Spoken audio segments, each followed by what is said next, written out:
اسماء الحسنہ کے سلسلے میں آج ہم اللہ تعالیٰ کے پیارے نام العدل پہ بات کریں گے۔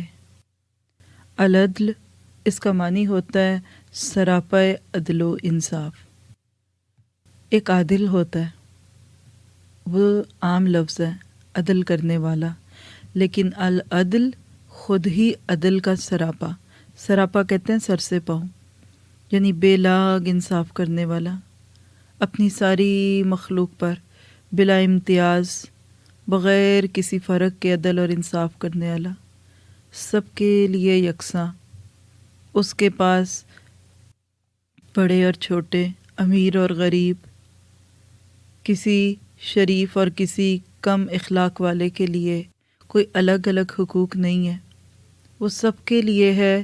ایک کو دیتا ہے وہ سب کو بھی دیتا ہے۔ اگر دھوپ گرم ہے تو سب کے لیے گرم ہے، پانی پیاس بجھاتا ہے تو سب کی بجھاتا ہے، اگر بارش برستی ہے تو اس سے سبھی فائدہ لیتے ہیں،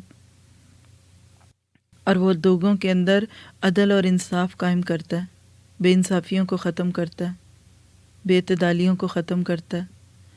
اگر عدل کا لفظ دیکھا جائے تو اس کا اصل اور لغوی معنی کیا ہوتا ہے؟ برابر کرنا۔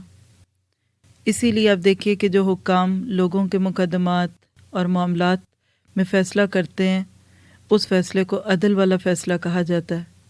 قرآن پاک میں بھی آتا ہے ان تحکموا بالعدل، عدل کے ساتھ فیصلے کرو۔ تو اس لیے پھر عدل افراط اور تفریط کے درمیان اعتدال کو بھی کہتے ہیں۔ اسی وجہ سے پھر بعض مفسرین جو ہوتے ہیں وہ عدل کی تفسیر ظاہر اور باطن کی برابری سے بھی کرتے ہیں، یعنی جو قول و فعل انسان کے ظاہری اعضاء سے زرزد ہوں، باطن میں بھی اس کا وہی اعتقاد اور حال ہو۔ سبحان اللہ، کتنی پیاری بات ہے نا۔ عدل کیا ہے کہ جو ظاہر سے اعضاء سرزد ہو رہے ہیں نا، آپ کے اندر بھی وہی اعتقاد ہو۔ حقیقت یہی ہے کہ عدل اپنے عام معنوں میں ہے جو ان ساری صورتوں کو شامل کر لیتا ہے۔ اللہ تعالیٰ کو جب ہم العدل کے نام سے پکارتے ہیں یا اس کی یہ صفت دیکھتے ہیں تو اس کا دو طرح سے مفہوم سمجھ میں آتا ہے، دو مستقل حیثیتیں ہیں۔ ایک یہ کہ لوگوں کے درمیان حقوق میں توازن اور تناسب ہو، اللہ تعالیٰ نے سب کو ان کے حقوق ایک تناسب سے دیے، ایک برابری کی بنیاد پہ دیے۔ اور دوسرا اللہ تعالیٰ کا یہ نام کیا ہے کہ ہر ایک کو بے لاگ طریقے سے حق دیا جائے، انصاف دیا جائے۔ اردو زبان میں عموماً اس کے لیے لفظ انصاف بولا جاتا ہے، لیکن لفظ انصاف کبھی بھی عدل کے برابر نہیں ہو سکتا۔ انصاف کیا ہے؟ نصف سے، نصف، ہاف۔ انصاف کیا ہے کہ دو لوگوں کے بیچ میں ایک چیز آدھی آدھی بانٹ دو، تو کیا یہ انصاف ہو گیا؟ چلیے ایک چھوٹی سی مثال دیتی ہوں تاکہ پھر آپ العدل کے مفہوم کو اور اچھا سمجھیں گے انشاءاللہ تعالی۔ ایک شخص ہے، اس کے پاس 10 کلو کے 2 ڈبے ہیں، گھی کے 2 ڈبے اٹھا رہا ہے 10 کلو کے، 5 کلو کے 2 ہیں، ٹوٹل 10 ہو گئے۔ اس کے ساتھ اس کا بوڑھا باپ بھی جا رہا ہے۔ اب آپ دیکھیے کہ انصاف کیا کہتا ہے کہ 5 کلو کا ایک ڈبہ بیٹے کو پکڑا دیا جائے اور دوسرا ڈبہ باپ پکڑ لے۔ انصاف ہے نا، نصف نصف کر دیجئے، کیونکہ 2 انسان ہیں، 2 ڈبے ہیں، ایک ہی 2 کیوں پکڑے، دوسرا خالی ہاتھ کیوں جا رہا ہے؟ آپ ایک ڈبہ باپ کو پکڑا دیں، ایک بچے کو پکڑا دیں، انصاف ہوا؟ ہو گیا، عدل نہیں ہوا۔ کیوں؟ کہ بوڑھے باپ کی طاقت نہیں کہ وہ 5 کلو کا ڈبہ پکڑے۔ اسی طرح ادب کا تقاضا ہے ایون باپ پکڑ بھی سکے لیکن بچہ اس کے حصے کا بھی ڈبہ پکڑ لے۔ تو پہلی صورت جس میں آپ نے دونوں ڈبے بیٹے کو پکڑا دیے یہ عدل تھا، اور دوسری صورت جس میں آپ نے باپ کو اور بیٹے کو دونوں کو دے دیے تو یہ انصاف ہو گیا۔ اس لیے عدل کا لفظ جو ہے وہ انصاف سے بڑا ہے۔ بعض دفعہ دنیا میں اللہ تعالیٰ نے جو لوگوں کو چیزیں دی ہیں نا، جو بانٹ کی ہے، اس کے ناطے سے بعض لوگ غلط فہمی کا شکار ہو جاتے ہیں کہ دیکھو لڑکی کو لڑکے سے آدھا ملا، پھر عدل کیسے ہوا؟ شوہر کو ڈومیننٹ کر دیا، بیوی کو دبا دیا، عدل کیسے ہوا؟ تو حقیقت یہ ہے کہ وہ انصاف نہ بھی لگے لیکن وہ عدل کا ایک گہرا اثر پیدا کرتا ہے ہمارے اوپر۔ اللہ تعالیٰ نے ہر چیز کی تقسیم کی، سراسر فطرت کے مطابق کی۔ عدل جس چیز کا تقاضا کرتا ہے وہ کیا ہے کہ توازن اور تناسب ہو، نہ کہ برابری ہو۔ یہ جو برابری کا نعرہ لگتا ہے نا، یہ انصاف کی بنیاد پہ لگتا ہے، عورت کے حقوق مرد کے برابر کر دو۔ اللہ تعالیٰ برابری نہیں دیتا۔ بعض حیثیتوں میں عدل بے شک لوگوں کے بیچ میں مساوات چاہتا ہے۔ مثلا ایک ہی کیلیپر کے لوگ ہیں، کسی معاشرے میں حقوق شہریت ہیں، سب کو برابر دیجئے، ٹھیک ہے۔ آپس میں 4 بچے ہیں تو چاروں کے اندر انصاف کیا جا سکتا ہے، کوئی حرج نہیں۔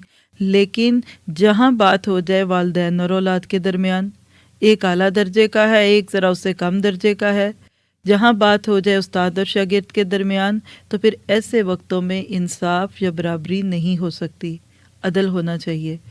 کائنات کا یہ نظام عدل پہ قائم ہے۔ اللہ سبحانہ تعالیٰ کے العدل ہونے کا اظہار اس کائنات کو دیکھ کر بھی ہوتا ہے۔ کتنے سیارے گھوم رہے ہیں، اس کائنات میں کتنی فورسز کام کر رہی ہیں، لیکن انتہا درجے کا عدل ہے، توازن ہے۔ ایک لمحے کے لیے ایک ہلکا سا فوکل ٹوٹ جائے، ایک ہلکی سی غلطی ہو جائے تو سورج چاند کے بیچ میں جا کے گرے، چاند زمین پہ جا کے لگے۔ اس طرح درہم برہم ہوگا کہ یہ ساری چیزیں ختم ہوں گی۔ اور آپ کو پتہ ہے کہ قیامت کا دن کیا ہے؟ اس عدل کے، ظاہری عدل کے جو کائنات میں پایا جاتا ہے نا، ہر چیز ایک خاص فاصلے پہ ہے۔ سورج، چاند، زمین، سورج، پہاڑ، دریا ایک عدل پہ قائم ہے۔ جہاں پہاڑ ہوتا ہے نا تو اس کے ساتھ کھائی ہوتی ہے، یہ عدل کا تقاضا ہے۔ جہاں سمندر ہوتا ہے تو اس کے ساتھ خشکی ہوتی ہے۔ سورج چاند سے اتنے فاصلے پہ رہے، یہ عدل نے بتایا۔ چاند ستاروں سے اتنی دور ہیں، یہ عدل نے بتایا۔ قیامت کے دن بس ان ساری چیزوں کے بیچ کے تار کاٹ دیے جائیں گے۔ وَإِذَا الشَّمْسُ كُوِّرَتْ، سورج بے نور ہو جائے گا، یہ سب چیزیں ایک دوسرے کے بیچ میں ٹوٹیں گی۔ کبھی آپ نے جھولا دیکھا ہوگا، بہت بڑی بڑی رائڈز ہوتی ہیں نا، ایک بیچ میں ڈنڈی سی ہوتی ہے اور اس کے ارد گرد بہت پنگھوڑے گھوم رہے ہوتے ہیں، کہیں اونچے، کہیں دور، کہیں اوپر جاتے ہیں۔ کبھی کبھی آپ ایسی رائڈز دیکھتے ہیں کہ بیچ میں صرف ایک سٹرنگ ہوتی ہے اور وہ بڑے زور سے سٹرنگ گھومتی ہے اور اس کے دوسرے سرے پہ لگا ہوا جھولا گھوم رہا ہے۔ اگر اس وقت کوئی صرف اس سٹرنگ کو کاٹ دے تو وہ جھولا فضا میں کیسے لڑکتا پھرے گا، کہاں جا کے گرے گا کسی کو نہیں پتا، کیونکہ وہ بڑی طاقت سے گھوم رہا ہوتا ہے۔ یہی حال اس کائنات میں قیامت کی صورت میں ہوگا۔ اللہ تعالیٰ قیامت کے دن عدل قائم کریں گے، لیکن اس کائنات کا توازن بگڑنے لگے گا۔ سورج جو اتنی دور ہے ہم سے، یہ کس چیز کا اظہار ہے؟ اللہ کے عدل کا اظہار ہے۔ جو رب دریا ہمارے سامنے رکھ سکتا ہے، پہاڑ ہماری زمین پہ لگا سکتا ہے، اگر وہ رب سورج کو بھی زمین کے قریب لا کے رکھتا تو جل کے بھن جاتے۔ یہ اس کا عدل ہے کہ جس نے سورج کو ہم سے اتنے فاصلے پہ رکھا۔ کائنات میں ہم دیکھتے ہیں کہ پانی زیادہ ہے، خشکی کم ہے، یہ عدل کا تقاضا ہے، کیونکہ پانی کی مخلوقات زیادہ ہیں، خشکی کی مخلوقات کم ہیں۔ اگر عدل کیا جاتا نا ہمارے نظر میں تو وہ یہ ہوتا، بلکہ انصاف کیا جاتا تو یہ ہوتا کہ زمین کو آدھا پانی سے بھر دو، آدھا خشکی سے، پورے گلوب کے 4 ٹکڑے کیے جاتے، پھر ہر ٹکڑے کے مزید 2 ٹکڑے کیے جاتے اور برابر پوری دنیا میں پانی اور خشکی کو رکھا جاتا۔ انسانی عقلیں ایسا سوچتی بھی ہیں۔ بعض لوگ سوچتے ہیں کہ کچھ علاقے تو پانی کے ارد گرد بس گھومے میں اتنا پانی، اور کہیں اتنی خشکی، کہیں ڈیزرٹس ہیں اور کہیں سمندروں کے سمندر ہیں۔ جب انسان اپنی عقل سے تعویلات کرتا ہے نا تو وہ ایسی شوشے چھوڑتا ہے کہ کبھی ایسا ہو نا کہ یہ سمندر وہاں چلے جائیں اور خشکی والے علاقوں میں پانی مل جائے۔ پھر ایسے موقع پہ لوگ نعوذ باللہ اللہ کے لیے غلط باتیں بھی بولتے ہیں۔ لیکن بات یہ ہے کہ یہ انسانوں کی کم عقلی ہے۔ اللہ نے اس کائنات کا نظام رکھا ہوا ہے۔ میں ایک چیز سوچ رہی تھی بہت دن پہلے کہ جیسے ہم، مثال ہے کہ یہاں پہ بیٹھے ہوئے نا امریکہ میں، USA میں، پاکستان سے آپ کوئی چیز منگواتے ہیں اور پاکستان سے کیا کوئی یہاں سے کوئی سمندر ایسا ہے جو براہ راست پاکستان سے آپ کو ملا دے؟ یعنی ایک کنارے پہ پاکستان ہے اور دوسرے میں US ہے، ایسا تو نہیں ہے۔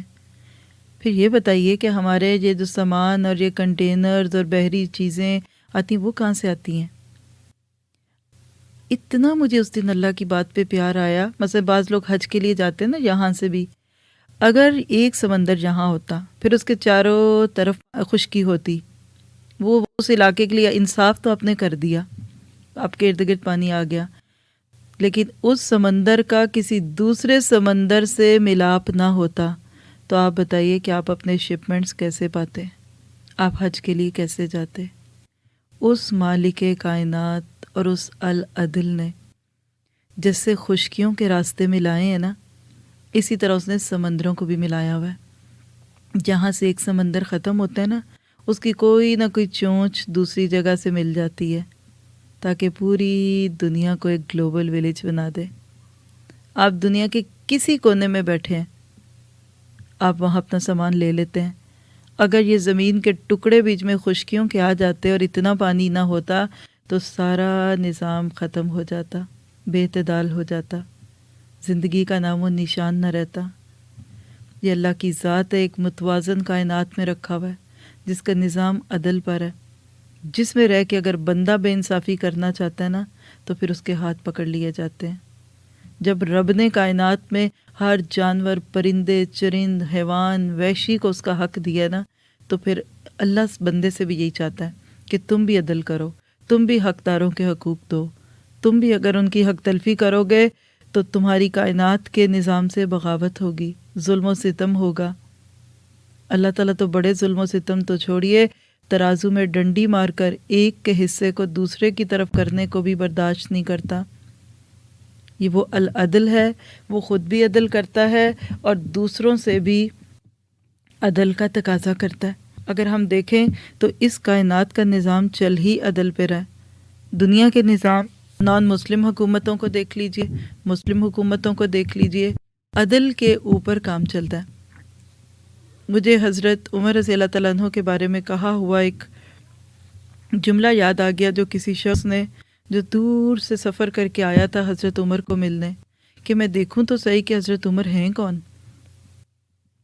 کہ جن کا اتنا روب ہے دلوں پہ، اور جب آئے تو پتہ ہی نہیں کہ عمر ہے کہاں اور کون۔ مسجد نبوی میں گزرے، مسجد نبوی کے پاس سے گزرے تو وہاں ایک شخص کو سوتے دیکھا، اتنی غفلت میں سو رہا ہے کہ آدھا جسم اب دھوپ میں آ چکا ہے لیکن ان کو ہوش ہی نہیں ہے۔ کہا یہ کون ہے؟ کہا تم نہیں جانتے، یہ ہمارے امیر المومنین ہے۔ کہا یہ عمر ہے؟ ہاں یہ عمر ہے۔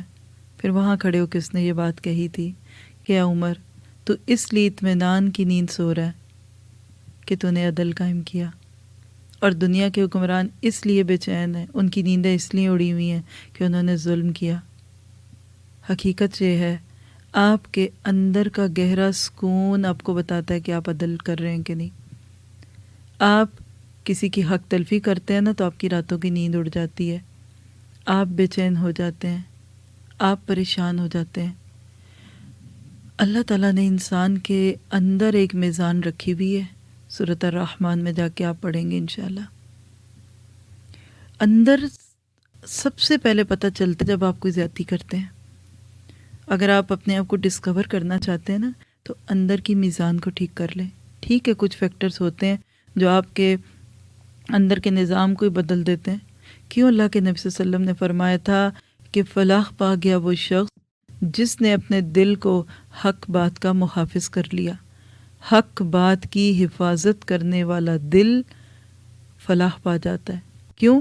کہ پھر اس کے معیار فرق نہیں ہوتے، اس کا اندر اور باہر ایک ہوتا ہے۔ وہ دنیا کی نظروں میں چاہے مجرم کے کٹہرے میں کھڑا ہو، لیکن وہ اپنے ضمیر کی عدالت میں اپنے آپ کو مطمئن انسان پاتا ہے۔ یہ جو فرسٹریشن، ٹینشن، گھبراہٹ، بے چینیاں ہیں نا، یہ اندر کے اس نظام کے بگڑنے کا نتیجہ ہے۔ الا بذکر اللہ تطمئن القلوب، جان لو کہ اللہ کی یاد سے دلوں کو اطمینان ملتا ہے۔ یہ اندر کا اطمینان جو ہے نا اللہ کی یاد والی زندگی گزارنے میں، اس کا تعلق صرف قرآن پڑھنے سے نہیں ہے۔ الا بذکر اللہ، اور اللہ کا ذکر صرف بیٹھ کے نہیں ہوتا، عملی زندگی کے تقاضے پورے کرتے ہوئے عدل کے ساتھ، یہ بھی اللہ کا ذکر ہے۔ اس سے دلوں کو اطمینان ملتا ہے۔ اللہ تعالیٰ نے ایک عام پڑھے لکھے انسان کو بھی ایک ایسا کرائیٹیرین دے دیا کہ تم صحیح راستے پہ ہو کہ نہیں، اپنے اندر کو چیک کر لو۔ اندر اطمینان ہے تو بس آپ صحیح راستے پہ ہیں۔ جب کوئی چیز اپنی جگہ سے اکھڑتی ہے نا تو اس کی وجہ یہ ہوتی ہے کہ آپ کچھ اکھڑ گئے۔ اللہ تعالیٰ نے اس کائنات کو عدل پہ قائم کیا، اور یہی عدل ہماری ذات میں بھی ہے۔ جہاں آپ کسی کے ساتھ زیادتی کریں گے نا تو آپ کے اندر ایک انڈیکیٹر چل پڑتا ہے، وہ دوسروں کو بعد میں دکھتا ہے، اور بعض دفعہ تو دکھتا ہی نہیں، لیکن آپ کو سب سے پہلے دکھتا ہے۔ امام ابن تیمیہ رحمہ اللہ علیہ کا ایک قول یاد آ گیا، بڑا خوبصورت ہے، اور کہتے ہیں کہ کوئی حکومت کفر پہ تو قائم رہ سکتی ہے لیکن ظلم پہ قائم نہیں رہتی۔ یعنی دنیا میں آپ کتنے نان مسلم ملک دیکھتے ہیں نا، قائم ہے، کفر کی حکومت ہے، کفر کا نظام ہے، اللہ تعالیٰ اس کو رکھتے ہیں، لیکن جس ملک میں ظلم ہونے لگے نا، عدل ختم ہو جائے، وہ حکومت نہیں رہتی، چاہے وہ مسلمانی کیوں نہ ہو۔ صفحہ ہستی سے جتنی قومیں اور جتنے ملک مٹائے گئے نا تو وہاں عدل میں کمی آئی تھی، ظلم ہوا۔ آج کیوں لوگ اپنے ہی ملکوں میں نہیں رہنا چاہتے؟ کیونکہ ان کا خیال ہے کہ ہمیں وہاں عدل اور انصاف نہیں ملے گا۔ تو بات یہی ہے کہ اللہ تعالیٰ العدل ہے، اور عدل کا تقاضا کیا ہے کہ افراط اور تفریط سے ہٹتے ہوئے کسی بندے کے ساتھ ویسا ہی معاملہ کرے جس کا وہ مستحق ہے، گہری سے گہری محبت اور شدید سے شدید عداوت، دشمنی اس کے عدل کے پلوں کو جھکا نہ سکے۔ دو ہی چیزیں انسان کو عدل سے روکتی ہیں نا، دوستی یا دشمنی۔ آپ یہ مضمون پڑھ چکے ہیں سورۃ النساء میں بڑی تفصیل سے، اے دلو ہوا اقرب للتقوی، عدل کرو، یہ تقوی کے زیادہ قریب ہے۔ کہیں پلہ جھکے نہ، چاہے سامنے کوئی بھی آ جائے، کسی مخلق چیز کو یا کوئی چیز کسی لحاظ سے جو مخلق ہوتی ہے نا، اس سے اپنا بچاؤ کرتا رہنا، اس سے انسان کے دل میں ایک نورانی کیفیت راسخ ہوتی ہے، اس کا نام تقوی ہے۔ ایک کوٹیشن آپ کے سامنے بلکہ پڑھتی ہوں تو آپ اس سے اندازہ لگا سکتے ہیں کہ عمیق سے عمیق محبت، یعنی گہرے سے گہری محبت اور شدید سے شدید عداوت بھی اس کے دونوں پلوں میں کسی پلے کو جھکا نہ سکے۔ پلہ کہتے ہیں پلڑا، جیسے سائیڈ، ایک بیلنس کی سائیڈ ہوتی ہے نا۔ جو چیزیں شرن مہلک یا کسی درجے میں مضر ہیں، ان سے اپنا بچاؤ کرتے رہنے سے جو ایک خاص نورانی کیفیت آدمی کے دل میں راسخ ہو جائے، اس کا نام تقوی ہے۔ عدل و قسط یعنی دوست اور دشمن کے ساتھ یکساں انصاف کرنا، اور حق کے معاملے میں جذبات، محبت اور عداوت سے قطعاً مغلوب نہ ہونا، یہ خصلت حصول تقوی کے مؤثر ترین اور قریب ترین اسباب میں سے ہے۔ کیا پتہ چلا کہ تقوی چاہتے ہیں تو عدل کرنا پڑے گا، اور جتنا عدل آتا جائے گا نا اتنا ہی انشاءاللہ تعالی تقوی آئے گا۔ کسی کی دوستی یا دشمنی عدل اور انصاف سے نہ روک سکے۔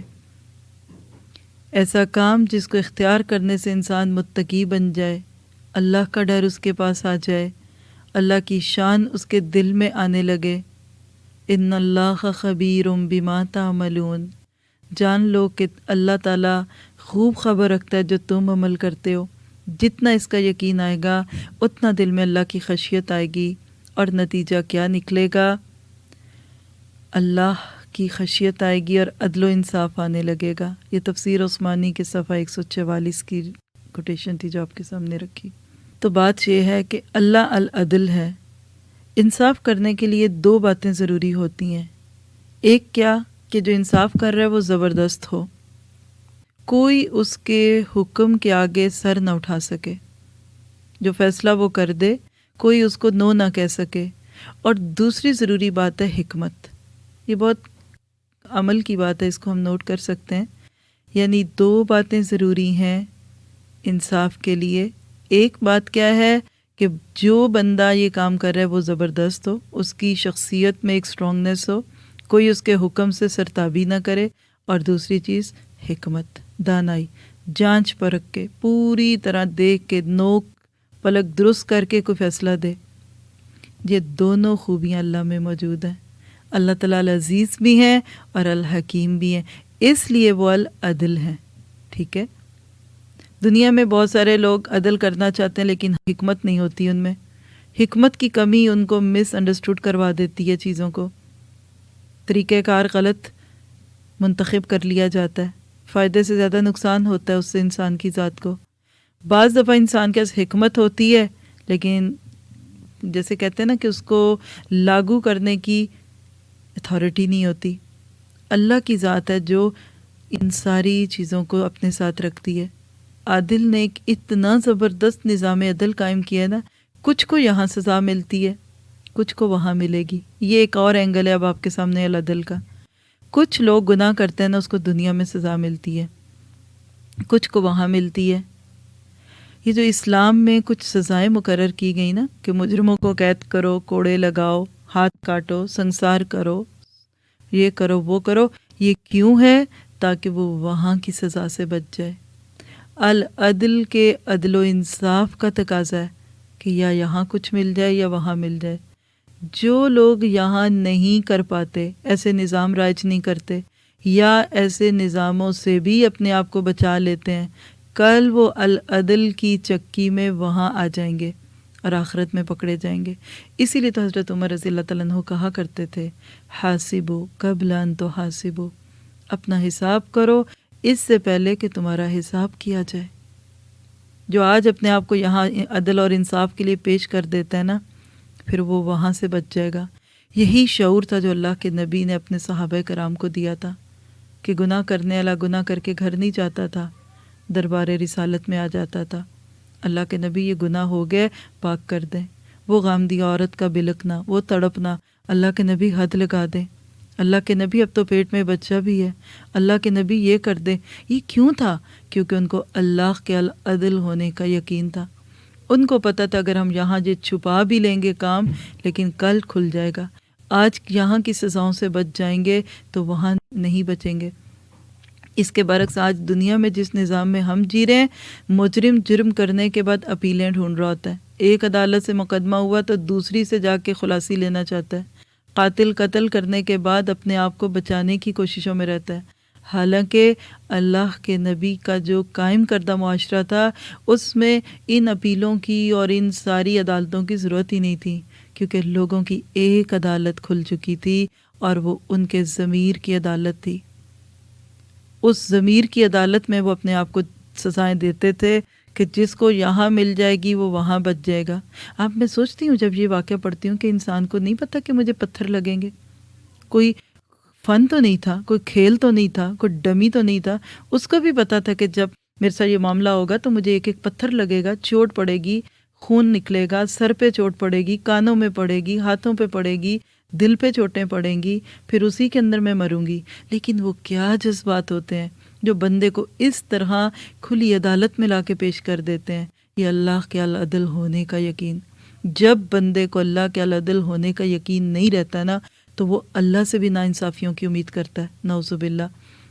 اور معذرت کے ساتھ کہوں گی کہ آج اکثریت اللہ سے اسی نا انصافیوں کی امید پہ گناہ کر رہی ہے۔ ان کو پتہ ہے جو مرضی کر لو ہونا کچھ نہیں۔ یہ جو جملہ بولتے ہیں نا 700 گناہ کرنے کے بعد، اللہ بڑا غفور و رحیم ہے، کر دے گا معاف، دیکھنا وہ بڑا رحم والا ہے، یہ اللہ کے العدل نہ ہونے کا یقین ہونا ہے۔ جس کو اللہ کے العدل ہونے کا یقین آ جائے، کیا وہ بندہ کبھی ایسی نان سیریس بات کر سکتا ہے؟ اس کی زبان پہ بھی یہ بات نہیں آتی۔ وہ کسی دوسرے انسان پہ ظلم کرنا تو دور کی بات ہے، وہ تو کسی انسان پہ تو کیا کرے گا، کسی جانور پہ ظلم نہیں کرے گا۔ وہ کسی جانور پہ وزن نہیں ڈالے گا زیادہ کہ کہیں یہ لرز نہ جائے۔ وہ کسی چونٹی کو نہیں مارے گا، اس کو تو اللہ کی کسی مخلوق کو ہاتھ لگاتے ہوئے ڈر لگے گا کہ کہیں میں العدل کی گرفت میں نہ آ جاؤں۔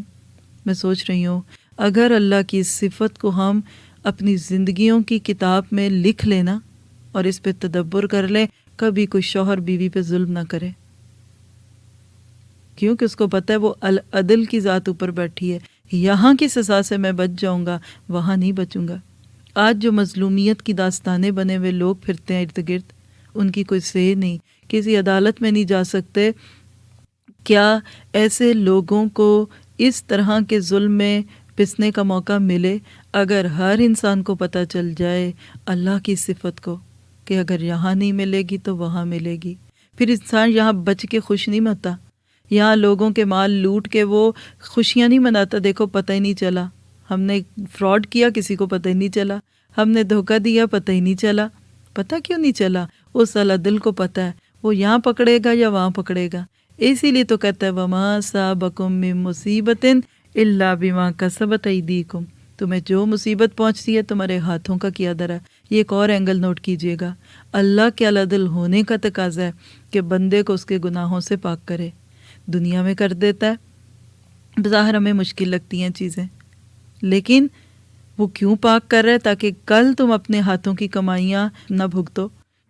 کسی کو 4 سال بستر مرگ پہ ایڑیاں رگڑنے کے لیے چھوڑ دیتا ہے، کسی کو عبرت کی داستان بنا کے ہمارے سامنے پیش کر دیتا ہے، اور کسی کو عین صحت اور عالم شباب میں کھاتے پیتے ہاتھ سے گلاس گرا اور وہیں جان چلی گئی، اس طرح بھی اچانک موت دے دیتا ہے. یہ سارے العدل کے فیصلے ہیں. اللہ کی لاٹھی بے آواز ہے. اکثر ظالموں کو وہ ایسی سزائیں دیتا ہے کہ مخلوق ان سزاؤں کا احساس نہیں کر سکتی، وہ دے ہی نہیں سکتی وہ سزا جو رب دے دیتا ہے. اس لیے اگر العدل کی گرفت میں کوئی آ جاتا ہے نا تو پھر وہ بچ کے نہیں جاتا. اللہ سے ہمیشہ اس کا رحم مانگے. مت کہیں کہ اللہ تو العدل ہے، میرے ساتھ عدل کر، میرے ساتھ انصاف کر. اپنی زندگی سے یہ جملہ نکال دیں. بعض دفعہ کوئی ان پہ ظلم کرتا ہے. چھوٹی سی مثال دیتی ہوں، شوہر ہی کی بات زیادہ آسانی سے سمجھ آتی ہے کیونکہ خواتین کا یہ کام مسئلہ ہوتا ہے، شوہر اور بیوی کا معاملہ. شوہر اور بیوی ہیں، چلے بیوی پہ ظلم دکھتا ہے، شوہر ظالم ہے، سخت ہے، پابندیاں لگاتا ہے، سو ایور جو ورس سے ورس کنڈیشن آپ سوچ سکتے ہیں سوچ لیں. اب وہ بیوی اس وقت 110% آپ کو مظلوم دکھتی ہے نا. اب وہ بیوی کہتی ہے اللہ میرے ساتھ انصاف کر. ہم اوپر والے بھی جو اس کے قریبی ہوتے ہیں ہم بھی کہتے ہیں اللہ تو اس کے ساتھ انصاف کر، تو عدل کر دے. کتنی نیک عورت ہے، کتنی خدمت گزار ہے، شوہر اس کی قدر نہیں کرتا. کبھی نہ کہ اللہ تو اس کے ساتھ انصاف کر، عدل کر، کچھ نہ کہ یہ کہ اللہ تو اس پہ رحم کرتے. وائے دیکھیں، بیوی ہونے کے روپ میں تو وہ ایک بہترین بیوی ہے، اس نے شوہر کے پورے حق دیے، لیکن ہو سکتا ہے شوہر کے دل میں اس العدل نے جو سختی ڈالی یا اس شوہر کو ظلم کا موقع دیا، وہ اس عورت کے کسی اور روپ میں کسی جرم کی سزا ہو سکتا ہے اس نے بچپن میں یا جوانی میں ماں باپ کا دل توڑا ہو، اس نے ماں باپ کو ناراض کیا ہو، وہ اچھی بہن نہ ہو، اس نے کوئی اور گناہ کیا سکتا ہے، اس کی نمازوں کی کمی، اس کے روزوں میں کمی، اس کی جھوٹ. ہم سب چینوں میں لپٹے ہوئے ہیں. بار بار وہی جملہ مجھے یاد آتا ہے اور میں اپنے آپ کو دائرے بنا کے دیکھتی ہوں کہ ہم دائروں کے اندر جی رہے ہیں. ایک دائرہ ہماری اپنی زندگی ہے، اس میں ایک اور دائرہ ہمارے قریبیوں کی زندگی ہے، اور اسی طرح ہر بندہ کہیں نہ کہیں دوسرے سے افیکٹ ہو رہا ہے. کبھی نہ کہیں کہ اللہ تو عدل کر، انصاف کر، اللہ تو رحم کر. کیونکہ ہم پہ جو تکلیف آتی ہے نا، بظاہر اس وقت ہم بے گناہ ہوتے ہیں، اور حقیقت ہے بہت دفعہ ایسا ہوتا ہے کہ انسان جو کام کرتا ہے اس میں وہ بالکل سچا ہوتا ہے. 110% آپ کو لگتا ہے کہ جو بات میرے بارے میں کسی نے کہی ہے یا میرے ساتھ جو کس نے معاملہ کیا ہے یہ غلط ہے، لیکن کسی دوسری طرف سے بندے کو اللہ تعالیٰ پکڑ لیتا ہے، کسی دوسری طرف سے اس کی آزمائش ہوتی ہے، کسی طرف سے اللہ تعالیٰ اس کو لاتا ہے. اسی طرح العدل کا تقاضا کیا ہے کہ بعض لوگوں کو بلند مقام دینا چاہتا ہے، اللہ کے نبیوں کو. یہ وہ لوگ نہیں تھے جو گناہوں میں زندگیاں گزارتے تھے، یہ نفس کے حریص لوگ نہیں تھے، یہ وہ لوگ تھے جنہوں نے اپنی زندگیاں اللہ کے دین کو دی. بستر مرگ پہ ان کی کیا کہانیاں تھیں آپ نے سنی، کیا کہہ کے گئے دنیا سے. پھر ان کے ساتھ سختیاں کیوں آئیں، پھر ان کو کیوں زہر دیے گئے. کل سارا دن میری اپنی طبیعت بوجھل رہی. میں نے انہی جملوں میں آپ کے ساتھ کوٹ کیا نا کہ عمر بن عبدالعزیز تھے، ان کو زہر دیا گیا. آپ کو پتہ ہے کہ اللہ کے نبی صلی اللہ علیہ وسلم کو زہر دیا گیا، کوشش کی گئی. حضرت عمر فاروق کو شہید کیا گیا، حضرت عثمان رضی اللہ تعالیٰ عنہ کو ظلم کے ساتھ شہید کیا گیا، حضرت علی کو. اور بعد کے ادوار میں دیکھتے چاہیے، امام ابن تیمیہ جیلوں میں رہے، امام ابن قیم جیلوں میں رہے، امام احمد جیلوں میں رہے، امام مالک جیلوں میں رہے. What was wrong with them? وہ تو اللہ کے نیک بندے تھے. تو کیا العدل کے یہ خلاف ہے؟ نہیں، اللہ ان کے درجے بلند کرنا چاہتا. اللہ ان کو وہ جنتیں دینا چاہتا تھا جو اس نے ان کے لیے تیار کی تھی. یہاں مجھے پھر ایک اور حدیث بھی یاد آ گئی، خلاصہ بتا دیتی ہوں. صحیح روایت ہے کہ ایک شخص، اللہ تعالیٰ کو اس بندے سے محبت ہوتی ہے، اور محبت ہوتی ہے تو اس محبت کی بنیاد پہ اللہ تعالیٰ کہتے ہیں کہ جاؤ فرشتوں اس بندے کا نام جنت میں لکھ دو، میں نے اس کو جنت دے دی. اب اللہ تعالیٰ کن فیکون کا مالک ہے، اس کو کون روکے؟ نہ اس کو کوئی پوچھ سکتا ہے، نہ اس سے کچھ کہہ سکتا ہے، فرشتے لکھ دیتے ہیں. لیکن اللہ تعالیٰ پھر العدل ہونے کا حق ادا کرتے ہوئے جب اس بندے کی طرف دیکھتے ہیں تو اس میں ابھی وہ کوالیفیکیشن نہیں ہے، اس کے اندر ابھی وہ خوبی نہیں ہے کہ اس جنت کے مقام کو پائے، یعنی اعلیٰ درجے کی جنت مل گئی، وہ ابھی کو پہلے دوسرے درجے پہ جانے والا تھا. اب کیا کیا جائے؟ کوئی بات نہیں، اللہ نے کہہ دیا. جیسے کوئی ایک اتھارٹی رکھتا ہے، وہ کہ کوئی بات نہیں، اس کو فرسٹ کر دو، تو کر دیا، چاہے اس کے نمبر تھوڑے آنے تھے. لیکن اللہ ظلم نہیں کرتا. اب اللہ تعالیٰ اپنے العدل ہونے کا اظہار کیسے کرتے ہیں کہ فرشتوں جاؤ اس بندے کے اوپر کوئی مصیبت ڈال دو، کوئی دکھ، کوئی تکلیف، کسی قسم کی باتوں کی، کاموں کی، بیماریوں کی، مالی پریشانیوں کی، اور میں اس پہ اس کو صبر کی تلقین کر دوں گا، میں اس کو صبر کا موقع دے دوں گا، صبر کی توفیق دے دوں گا، اور اس صبر کے بدلے اس کو وہ جنت کا مقام مل جائے گا جو میں نے اس کے لیے لکھ دیا ہے. یہ ہے العدل. اس طرح موقع ڈھونڈتا ہے ہمیں جنت دینے کا، پاک کرنے کا موقع دیتا ہے. اس لیے کبھی نہ گھبرایا کریں، بس ہمیشہ یہ دیکھا کریں کہ مالک تیرے ساتھ معاملہ کیسا ہے. اپنے اور رب کے بیچ کے سارے پردے ہٹا دیں گے نا تو آپ کو اپنی بھی اصل پوزیشن سمجھ آ جائے گی اور رب کی بھی آ جائے گی. پھر آپ کو رب کا پیار بھی دکھے گا، اس کی آزمائشیں بھی دکھیں گی، اور اس کی طرف سے جو اس نے آپ کے حق میں مشکل چیزیں رکھی ہیں وہ بھی آپ کو خیر لگیں گی. اسی طرح چلیے اب العدل کا ایک دوسرا پہلو دیکھتے ہیں. ابھی تک تو آپ امید ہے کہ جو دیکھا اس کو اپنے اپنے عمل کے لیے نوٹ کیا ہوگا. اب ایک اور اینگل ہے العدل کا، جیسا کہ میں نے شروع میں کہا، تعدیل، ہر چیز کو مناسب جگہ پہ رکھنا. اللہ تعالیٰ نے انسان کے مختلف اعضاء بنائے نا، ہاتھ، آنکھیں، کان، ناک، پاؤں، یہ سارے اعضاء جو بنے ہیں، اس میں اللہ تعالیٰ نے ایک عدل کا اظہار کیا ہے. کیا؟ آنکھ کو کہاں رکھا؟ جہاں اس کو ہونا چاہیے تھا. کان کہاں ہے؟ جہاں ہونے چاہیے. کتنے ہونے چاہیے؟ کہاں ہونے چاہیے؟ یہ اللہ نے ہمارے جسم پہ رکھ دیا. سورۃ الانفطار میں آتا ہے نا، الذی خلقک فسواک فعدلک، وہ عدلک ہے ادھر. اب اس کو ہم دیکھ رہے ہیں، جس نے تجھے پیدا کیا، پھر تجھے اسموتھ کیا، یعنی تیری بالکل سکن سافٹ کی. آپ اپنی سکن کو ٹچ کریں، کتنی سافٹ لگتی ہے. بچوں کی دیکھیں جب دنیا میں آتے ہیں تو کتنی سافٹ ہوتی ہے. یہ کیا ہے؟ سوا. اور اس کے بعد فعدلک، عدل کیا. کیسے؟ ایک آنکھ کو دوسری سے میچ کیا. ہر ایک اپنا آئینے میں چہرہ دیکھ سکتا ہے بعد میں. ایک آنکھ چھوٹی اور ایک بڑی ہے، ایک بھویں جو ہیں وہ چڑی ہوئی ہیں اور دوسری تنی ہوئی ہوں، ایک ہونٹ آدھی سائڈ چوڑی اور ایک پتلی ہو. کبھی اللہ کرنے کے لیے کر بھی دیتا ہے اپنی قدرتوں کو دکھانے کے لیے، لیکن یہ عدل کا عدل ہے. آنکھ کو وہاں رکھا جہاں ہونی چاہیے. ذرا سوچئے کہ اگر ہماری آنکھ سر کی گدی پہ لگی ہوتی، پاؤں پہ آنکھ لگی ہوتی، ہاتھ پہ لگی ہوتی، انگلی کے اوپر آنکھ لگی ہوتی، وہ انگلی گھما گھما کے چیزوں کو دیکھتے، جیسے آپ کی ٹارچ. کھوپڑی پہ لگی ہوتی، نہ نقصان تھا. انسان سوچ کے کانپ جاتا ہے. اس نے ہاتھوں کو کندھوں کے ساتھ لٹکا دیا. اگر ہاتھ ہمارے سر کے ساتھ لگے ہوتے، گھٹنوں پہ لگے ہوتے، محتاج ہو جاتے نا. سر سارے جسم کو کنٹرول کرتا ہے، جاسوس ہوتا ہے سر. اس کے اندر دماغ ہے، یہ مغز ہے. کیسے اس کو سب سے اوپر رکھ دیا؟ آپ سوچئے ذرا عقل واقعی ٹخنوں میں ہوتی تو کیا حال ہوتا. پاؤں سر پہ لگے ہوتے، چلتا کوئی کام. یہ زبان اندر کی بجائے باہر ہوتی. یہ ناک اتنا ہونے کی بجائے کوئی 2 فٹ کا ہوتا. جہاں جاتے پہلے ہمارا ناک اس کو ٹکراتا، پھر ہم وہاں پہنچتے. ہمارے رخسار ایک ایک چیز کو دیکھیے اور خوشی سے، پیار سے کہیں فتبارک اللہ احسن الخالقین. بڑی ببرکت ہے وہ ذات جو احسن الخالقین ہے، جو سب کچھ کرتا ہے. ایک بندے کے ساتھ کتنے پیارے کام کرتا ہے. ٹانگوں کو دیکھ لیں، ایک ٹانگ لمبی ہوتی، ایک چھوٹی ہوتی. آپ صرف اپنے اسکیلٹن کو دیکھ لیں نا تو سبحان اللہ و بحمدہ سبحان اللہ العظیم۔ سورۃ بقرہ میں آیت نمبر 259 میں ایک گدھے کی ہڈیاں جوڑ کے کہا تھا نا کہ وانظر الی العظام کیف ننشزها ثم نکسوها لحما، پھر دیکھو ہڈیوں کے اس پنجر کو، کس طرح ہم اس کو اٹھا کر گوشت پوست اس پر چڑھاتے ہیں۔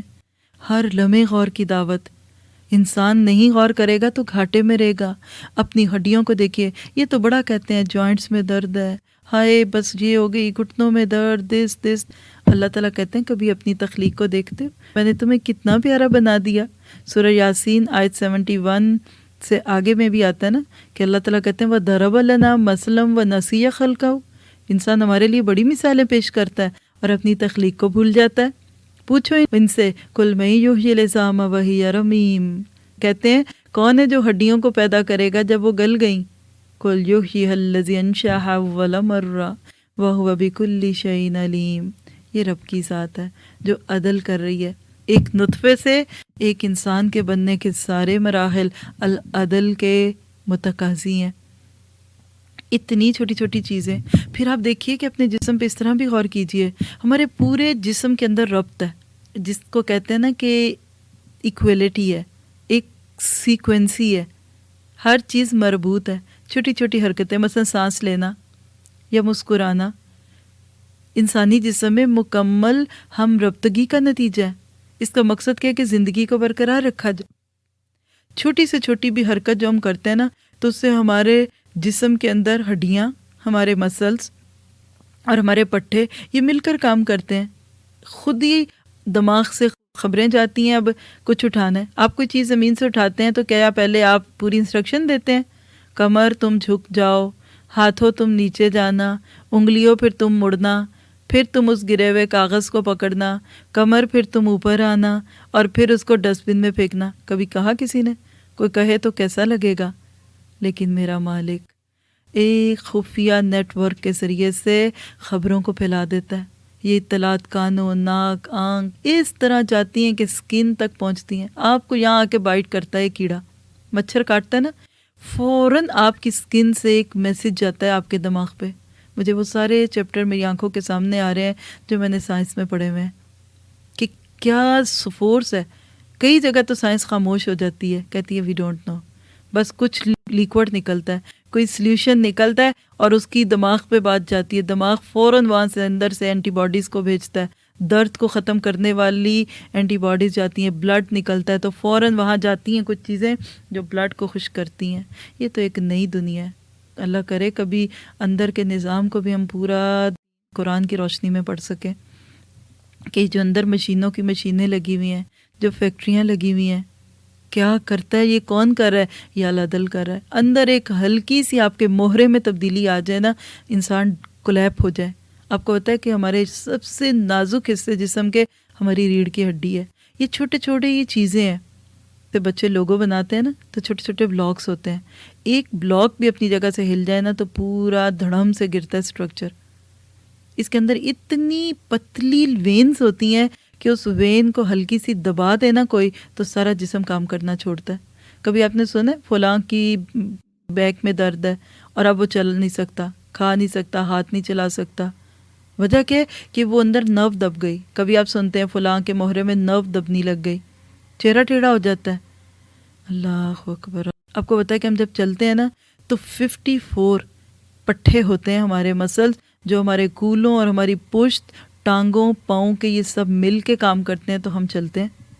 جب ہم ہاتھ اوپر اٹھاتے ہیں نا تو کندھے کو جھکانا پڑتا ہے، اور جو ہمارے پیچھے کے جو مسلز ہوتے ہیں ان کو آپ دیکھیں تو 3 سروں والے پٹھے ہوتے ہیں، کوئی 2 سروں والے پٹھے ہوتے ہیں، کسی کو سکیڑتے ہیں، کسی کو بڑھاتے ہیں۔ ہمارے جسم میں ہر وقت کنٹریکشنز ہو رہی ہیں، ایک چیز دبتی ہے نا مسلز میں تو دوسری کھلتی ہے۔ دبنے اور کھلنے کا نظام اتنا آٹومیٹک ہے، سبحان اللہ۔ اگر پیچھے العدل کی ذات نہ ہونا تو کوئی ماں، کوئی ڈاکٹر، کوئی ہمیں صحیح طرح سے کام کرنے کے قابل کر ہی نہیں سکتا۔ اللہ اکبر۔ ہم ہاتھ اٹھانا چاہتے ہیں تو ہاتھ اٹھا لیتے ہیں، ٹانگ اٹھانا چاہتے ہیں ٹانگ اٹھا لیتے ہیں، پاؤں اٹھانا چاہتے ہیں پاؤں اٹھا لیتے ہیں۔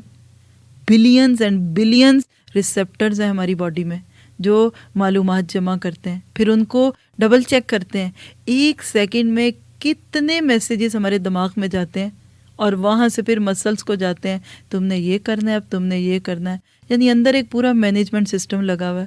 ہم بول رہے ہیں نا، میں آپ کے ساتھ بات کر رہی ہوں، کوئی کوشش نہیں کرنی پڑ رہی، خود ہی بول رہے ہیں۔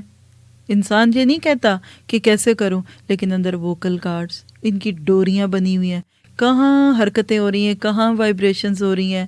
منہ کے اندر سینکڑوں مسلس کو اللہ تعالیٰ نے اس کام کے لیے مقرر کر دیا کہ جب یہاں سے بات نکلے گی تو زبان، پھر زبان سے گلا، پھر گلے کے بعد اندر جاتے ہوا، پھپھڑوں تک پہنچنا، سانس کا آنا جانا۔ اللہ تیرے العدل ہونے پہ قربان جانے کو دل چاہتا ہے، تو نے ہمیں کتنا مکمل بنایا۔ اللہ تعالیٰ خود ہی کہتے ہیں نا، ما غرک بربکم، تمہیں لوگوں اللہ کے بارے میں کس نے دھوکے میں ڈالا؟ جس نے پیدا کیا، جس نے بنایا۔ تم تو اتنا تھوڑا علم لیتے ہو، تم زندگی میں کچھ کرنے کے قابل ہی ہو جاتے ہو، تم کچھ سائنس، کیمسٹری، فزکس، بایولوجی پڑھ ہی لیتے ہو تو تمہارا دنیا سے جانے کا وقت آتا ہے۔ فَمَا أُوتِيتُم مِّن شَيْءٍ فَمَتَاعُ الْحَيَاةِ الدُّنْيَا وَزِینَتُهَا وَمَا عِندَ اللَّهِ خَيْرٌ وَأَبْقَىٰ أَفَلَا تَعْقِلُونَ۔ سورہ قصص کی آیت 60 میں آتا ہے، لوگوں تمہیں جو کچھ دیا گیا یہ محض دنیا کی زندگی کا سامان ہے، اس کی زینت ہے، اور جو کچھ اللہ کے پاس ہے وہ اس سے بہتر اور باقی تر ہے۔ کیا عقل نہیں رکھتے؟ جو رب دنیا میں ایک انسان کو اتنے عدل کے ساتھ، اتنی برابری کے ساتھ پیدا کر سکتا ہے، جوانی کے بعد کیسے اچانک بڑھاپا آتا ہے، یہ بھی العدل کا ایک انصاف ہے۔ بچہ ہمیشہ بچہ رہے تو وہ کیا کرے گا؟ جوان ہمیشہ جوان رہے تو پھر اس کی عین جوانی میں موت آئے گی۔ اللہ ذرہ ذرہ موت دیتا ہے، ہمارے جسم کے ایک ایک ذرے کو آہستہ آہستہ مارتا ہے، اور بالآخر بوڑھا ہو کے انسان پھر دنیا سے چلا جاتا ہے۔ اگر کوئی بندہ چاہتا ہے نا کہ آخرت میں اس کے ساتھ اللہ تعالیٰ اچھا معاملہ کریں، تو اس کو دنیا میں اپنے معاملے کو بہترین کرنا پڑے گا۔ اللہ اکبر۔ اسی طرح العدل کا ایک اور اظہار دیکھتے ہیں۔ ابن العربی ایک مفسر ہے، کہتے ہیں کہ العدل یعنی اللہ تعالیٰ نے فرمایا کہ لفظ عدل کے اصلی معنی برابری کے ہیں، پھر مختلف نسبتوں سے اس کا مفہوم مختلف ہو جاتا ہے۔ ایک مفہوم عدل کا یہ ہے کہ انسان اپنے نفس اور اپنے رب کے درمیان عدل کرے۔ اللہ اکبر۔ بندے اور رب کے درمیان عدل، اس کا معنی کیا ہے کہ اللہ کے حق کو اور اس کی رضا جوئی کو اپنی خواہشات اور جی چاہنے پر مقدم جانے۔ یہ تو بڑے بڑے لفظوں میں لکھنے والا جملہ ہے۔ اللہ کے حق اور اس کی رضا جوئی کی خواہش، یعنی اللہ کو خوش کرنے کی خواہش، اس کو اپنے دل میں آنے والی خواہشات، جی میں آئے، میرا جی چاہتا ہے، میری خواہش، میں جو چاہوں، اس پر مقدم کرے، یعنی اس کے احکامات کی فرما برداری، تعمیل، اور اس کی شریعت کے ممنوعات و محرمات، یعنی چھوٹے بڑے تمام گناہ، ماں باپ کی بے ادبی، لوگوں کا دل دکھانا، یہ ساری چیزیں اس میں آتی ہیں۔ کہتے ہیں کہ اس سے مکمل اجتناب کرے۔ کیا سمجھے؟ العدل کا مفہوم دوبارہ اپنے لفظوں میں بتا دیتی ہوں کہ بندہ رب کے اور اپنے بیچ میں عدل کرے۔ کیسے؟ اللہ کے حق کو زیادہ ادا کرے، اللہ کو راضی رکھنے کی خواہش اپنے جی میں آنے والی باتوں پہ زیادہ رکھے، اور اس کے حکموں کو ماننے اور اس کی منع کردہ چیزوں سے رکنے میں اپنے آپ کو روکے، یہ عدل ہے۔ دوسرا عدل یہ ہے کہ انسان خود اپنے نفس کے ساتھ عدل کا معاملہ کرے۔ یہ کیا ہے؟ اب یہ ایک اور اینگل ہے۔ پہلے اللہ کے ساتھ عدل کیا، اب اپنے ساتھ کیا ہے کہ اپنے نفس کو ایسی تمام باتوں سے بچائے، تمام چیزوں سے بچائے جس میں اس کی روحانی یا جسمانی ہلاکت ہو، ایسی خواہشات کو پورا نہ کرے جو اس کے لیے نقصان دہ ہوں، قناعت اور صبر سے کام لے، نفس پر بلا وجہ زیادہ بوجھ نہ ڈالے، کوئی غیر ضروری کام اور حقوق اپنے ذمہ نہ لے کہ اس کی وجہ سے اپنے فرائض اور واجبات پر نقص آئے۔ اپنی ذات کے ساتھ عدل کیا ہے کہ ایسے کاموں سے بچائے جو انسان کو نقصان دے۔ کیا اسموکنگ کرنا عدل کا تقاضا ہے کہ عدل کے خلاف ہے؟ مرچیں کھانا عدل کا تقاضا ہے کہ اس کے خلاف ہے؟ خوب بھاری کھانے کھانا اور سو جانا، یعنی ہر وہ چیز جو بندے کو دنیا میں بھی نقصان دے، اس کی صحت خراب کرے، خلاف عقل یا جس کو کہہ لیں کہ اخلاق کو بگاڑنے والی چیزوں کو دیکھنا عدل کا تقاضا ہے کہ نہیں؟ اپنے اخلاق کو بگاڑنے والی، اپنی آنکھوں کو گناہ گار کرنے والی چیزوں کو دیکھنا عدل ہے کہ نہیں؟ بالکل نہیں ہے۔ یعنی اپنے نفس کا حق ادا کرے، جس کو اللہ کے نبی نے بھی کہا نا، ان علیک حق، تیرا بھی حق ہے، ان نفسک علیک حق، ان جسدک، تیرے جسم کا حق ہے، تو ان حق کو ادا کرے۔ کوئی ایسا کام اپنے اوپر نہ لے کہ جس کی وجہ سے اس کے فرائض چھوٹ جائیں۔ بعض دفعہ دوسروں کو فائدہ دیتے دیتے ہم اپنی فرض نمازیں بھی چھوڑ دیتے ہیں، ایسا نہ کرے۔ اب چلیے تیسرا درجہ عدل کا، انسان اور تمام مخلوقات کے درمیان، تمام مخلوقات کے ساتھ خیر خواہی اور ہمدردی کا معاملہ کرے، کسی ادنا اعلیٰ معاملے میں کسی کی خیانت نہ کرے، اور سب لوگوں کے لیے اپنے نفس سے انصاف کا مطالبہ کرے، کسی انسان کو اس کے قول و فعل سے ظاہراً یا باطناً کوئی ایذا اور تکلیف نہ پہنچے۔ یہ بندوں کے ساتھ معاملہ ہے، کسی کو دکھ نہ دے، کسی کو تکلیف نہ دے، کسی کو تانا نہ دے، کسی کی غیبت نہ کرے، کسی کی بیک بائٹ نہ کرے۔ یہ ساری چیزیں اس میں آتی ہیں کہ بندوں کے ساتھ عدل۔ اسی طرح ایک عدل کیا ہے کہ جب دو فریق کسی معاملے کا فیصلہ اس کے پاس لائیں تو فیصلے میں اپنے نفس کے میلان کو پیچھے رکھ کے عدل کرے۔ یعنی ایک طرف ماں ہے اور دوسری طرف بھابھی ہے، تو ماں اور بھابھی کی ٹرم کو نکال کے وہ فیصلہ کرے جو افراط اور تفریط کو چھوڑ کر میانہ روی اختیار کروائے۔ ابو عبداللہ رازی ہیں، انہوں نے یہی معنی اختیار کیا کہ لفظ عدل میں عقیدے کا اعتدال، عمل کا اعتدال، اخلاق کا اعتدال سب شامل ہے۔ یہ بحر محیط ان کی عربی کی بک ہے، اس میں سے یہ چھوٹی سی بات، اور اس کو بہت پیاری ہے، اس کو آپ نوٹ کریں، دوبارہ بول دیتی ہوں۔ کیا کہتے ہیں کہ عدل کے عقیدے میں اعتدال رکھو، اللہ کے ساتھ کسی اور کو نہ شامل کرو، عمل میں اعتدال رکھو، یعنی عمل صالح کرو، اچھے عمل کرو، اور اخلاق یعنی بندوں کے ساتھ اپنا معاملہ اچھا کرو۔ اسی طرح امام قرطبی رحمہ اللہ علیہ، انہوں نے عدل کے مفہوم کو تھوڑی تفصیل سے بیان کیا ہے۔ کہتے ہیں کہ عدل تمام اعمال اور اخلاق حسنہ کی پابندی اور برے اعمال اور اخلاق سے اجتناب کو حاوی اور جامع ہے۔ یعنی تمام اچھے اخلاق آ جائیں بندے کے اندر، اچھے اعمال ہو جائیں اور برے اعمال سے رک جائے۔ کتنا بیلنسڈ انسان تصور میں آتا ہے نا ان باتوں کو سن کے۔ اللہ تعالیٰ کی ذات ہے واقعی جو یہ ساری چیزیں بندے تک پہنچاتی ہے۔ اب دیکھیے کہ ایک تاجر ساری عمر غلط طریقے پہ تجارت کرتا ہے، پیسے جمع کرتا ہے، کسی دن دکان میں آگ لگ جاتی ہے یا چور چوری کر کے لے جاتا ہے۔ یہ بندہ سمجھتا ہے کیوں ہوا، اکثر لوگ بھی اس کی وجہ سمجھتے ہیں کہ اس کے عمل برے تھے، اس کی عادتیں خراب تھیں۔ اب کوئی ایسا ہو سکتا ہے نا کہ چور اپنی عادت سے مجبور ہو کر کوئی ایسا کر بیٹھا، پولیس اسے پکڑ کر مارتی پیٹتی، وہ مال نکلوا لیتی، پولیس کچھ مال کو کھا جاتی ہے، کچھ اس کے بچے اس مال کو کھا کر بیمار پڑتے ہیں۔ یہ سب کیوں ہوا؟ اللہ کے نظام عدل کے مطابق۔ سمجھ گئے؟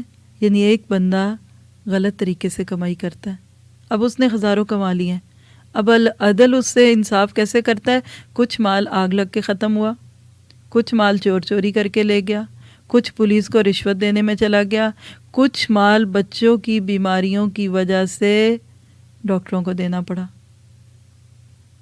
اللہ کو لوگ کبھی یہ بات نہیں سمجھتے کہ زلزلے، طوفان، وبائیں، بلائیں یہ بڑے بڑے ظالموں سے انتقام لے لیتی ہیں، اور وہ بستی جہاں ظلم ہو رہا ہو وہاں لوگ ظلم کو نہ روکے تو وہ بستی بھی ظالم ہوتی ہے، جو خود بھی بچیں اور دوسروں کو ظلم سے بچائیں۔ لیکن بچانا کیسے ہے، اس کو انشاءاللہ ہم دیکھیں گے تفسیر میں کسی مناسب موقع پہ۔ اسی طرح آپ ایک اور مثال دیکھ سکتے ہیں، ایک زمین آپ نے خریدی، ٹھیک ہے، گھر بنایا، اب آپ اس زمین کے مالک ہیں نا، تو آپ کو پورا اختیار ہے اس گھر میں جہاں مرضی کمرہ بنا لیں، کچن بنا لیں، آپ یہاں پہ ریسٹ رومز بنا لیں، کچھ بھی کر لیں، آپ کو حق ہے نا، کیونکہ یہ آپ کی زمین ہے، ٹھیک ہے۔ اسی طرح یہ کائنات اللہ کی ہے، اس نے جہاں جس کو جو بنا دیا اس کو پورا اختیار ہے، کوئی اس کی طرف یہ نہیں کہہ سکتا کہ اس نے غلط کیا۔ تو بس اس نام سے اپنے لیے اب ہم نے عمل کی بات کیا لینی ہے کہ اپنی زندگی میں عدل لانا ہے۔ اللہ کے نبی کی وہ روایت بھی آپ کو یاد ہوگی کہ عادل اللہ کا محبوب اور قریب ترین انسان ہے، اور ظالم اللہ کی رحمت اور نظر کرم سے دور ہو جاتا ہے۔ پھر اسی طرح ایک روایت میں آتا ہے کہ آپ نے فرمایا تم جانتے ہو سب سے پہلے اللہ کے سائے کے نیچے کون جائے گا؟ انہوں نے کہا اللہ اور اس کے رسول ہی زیادہ جانتے ہیں۔ تو آپ نے فرمایا یہ وہ لوگ ہوں گے جب ان کے سامنے حق آتا تھا تو قبول کر لیتے تھے، جب ان سے سوال کیا جاتا تھا تو مال کو خرچ کرتے تھے، اور جب یہ فیصلہ کرتے تھے تو عدل والا فیصلہ کرتے تھے جیسا کہ اپنے لیے کرتے تھے۔ یہ جو اللہ کے نبی کی روایت ہے نا کہ اپنے بھائی کے لیے وہی پسند کرو جو تم اپنے لیے پسند کرتے ہو، یہ بھی اللہ دل کا فیصلہ ہے۔ کبھی بھی کسی کے ساتھ کوئی معاملہ کرنا لگے نا تو ایک لمحے کے لیے سوچ لیں کیا یہ میں اپنے لیے پسند کرتی ہوں۔ اس میں صرف گفٹ کی بات نہیں ہے کہ جو سوٹ پیس آپ اپنے لیے پسند کرتے ہیں وہی دوسرے کو دیں، نہیں، رویے، معاملات، اخلاقیات، کہیں بھی کوئی آ جائے نا، میرا خیال ہے یہ حدیث بھی اگر آپ موٹی کر کے لکھ لیں نا اپنے پاس کہیں، یقین کریں بڑی کوتاہیوں سے بچ جائیں گے۔ اپنے بھائی کے لیے وہی چاہو جو اپنے لیے چاہتے ہو، کیونکہ العدل کیا ہے؟ آدمی کے عقائد، اس کے اعمال، اس کا اخلاق، معاملات، اس کے جذبات اعتدال اور انصاف کی ترازو میں تلے ہوں۔ یہ جو جذباتی ہونا ہے نا، ایموشنلزم، یہ بھی عدل کے خلاف ہے، اس کو بھی الگ سے نوٹ کر لیں۔ بعض دفعہ ہم ایموشنل ہو کے ایسے کام کر دیتے ہیں کہ عدل کی ترازو میں پھر فٹ نہیں ہوتے، افراط اور تفریط سے کوئی پلہ جھکنے یا اٹھنے نہ پائے۔ سخت سے سخت دشمن کے ساتھ معاملہ کریں تو انصاف کا دامن ہاتھ سے نہ چھٹے۔ ایسے بندے کا ظاہر اور باطن یکساں ہو، جو بات اپنے لیے پسند کرے وہ دوسروں کے لیے بھی پسند کرے۔ تو یہ تھا خلاصہ اللہ تعالیٰ کے پیارے نام العدل کا۔ یہی انشاءاللہ انسان کو بچنے میں مدد دے گا۔ دیکھیے کہ عدل سے بندے کا وہ حصہ ہے جو مخفی نہیں۔ اپنی صفات کو اعتدال پہ لانے کا پہلا حق ہے کہ شہوت اور غضب کو عقل اور دین کے احکامات کا پابند بنائے، اور اگر اس نے عقل کو شہوت اور غضب کا خادم بنا دیا تو وہ ظلم کا مرتکب ہوگا۔ یہ تو اپنے نفس کے متعلق عدل کا خلاصہ تھا، اور ہر عضو کے متعلق عدل یہ ہے کہ ان کو ایسے کاموں میں استعمال کرے جن کی شریعت نے اجازت دی ہے، اور اپنے گھر والوں کے بارے میں، اور اب اگر رئیس ہے تو اپنی رعیت کے متعلق جو عدل چاہے وہ ظاہر کرے، زمانے کو برا نہ کہے اور نہ اس پر اعتراض کرے، بلکہ یہ سمجھے کہ یہ تمام اسباب العدل کے حکم کے تابع ہیں، سب کے سب ایک مناسب ترتیب سے اپنے مسببات کے ساتھ مرتب ہے۔ یعنی دنیا میں سبب تو کوئی بنتا ہے لیکن اصل پیچھے ذات العدل کی ہے، اور ان کی ترتیب اعلیٰ درجے کے عدل و لطف پر ہے۔ یہ الرسائل کتاب ہے، امام غزالی کی عربی کی بک ہے، اس کے صفحہ 311 پہ ہے۔ اور آخری بات کہ اس سے تعلق پیدا کرنے والے اپنے معاملات اور اپنے دنیا کے سارے میٹرز میں بالکل ویسے ہو جاتے ہیں جیسا رب ان سے چاہتا ہے۔ اللہ نے جب عدل کیا تو ہمیں بھی اعتدال پہ رہنا ہے۔